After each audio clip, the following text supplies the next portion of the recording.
വീണ George മന്ത്രിയായിട്ട് എന്ന് കാലുകുത്തിയോ അന്ന് മുതൽ ഈ വകുപ്പ് പൂർണ്ണമായിട്ടും അനാരോഗ്യ വകുപ്പായി തീർന്നു. മുഖ്യമന്ത്രിയോട് ഒരു അഭ്യർത്ഥനയുള്ളത്, എത്രയും പെട്ടെന്ന് ഈ വീണ ജോർജിന്റെ രാജി എഴുതി വാങ്ങുക. അവരെ കൊണ്ട് നടക്കില്ല, ഇത് കൊണ്ടുപോകാൻ പറ്റില്ല.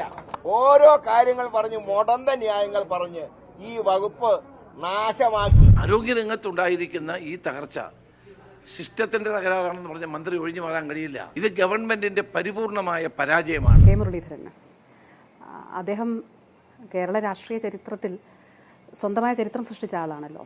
അതായത് ഒരു മന്ത്രിയായിരിക്കുമ്പോൾ ജനങ്ങൾ തോൽപ്പിച്ച് രാജിവെച്ച് വെച്ചു പോയ വ്യക്തിയാണ് കെ മുരളീധരൻ. 2004 വടക്കഞ്ചേരി ഉപതെരഞ്ഞെടുപ്പ് വൈദ്യുതി മന്ത്രിയായിട്ട് കെ മുരളീധരൻ മന്ത്രിസഭയിലേക്ക് സത്യപ്രതിജ്ഞ ചെയ്തു വരുന്നു. അദ്ദേഹം നിയമസഭാംഗമായിരുന്നില്ല. വടക്കഞ്ചേരിയിൽ ജനവിധി തേടുന്നു. വടക്കഞ്ചേരി എന്ന് പറയുമ്പോൾ നമ്മൾ ഓർക്കണം, കോൺഗ്രസിൻ്റെ ഉരുക്കുകോട്ടയായിരുന്നു.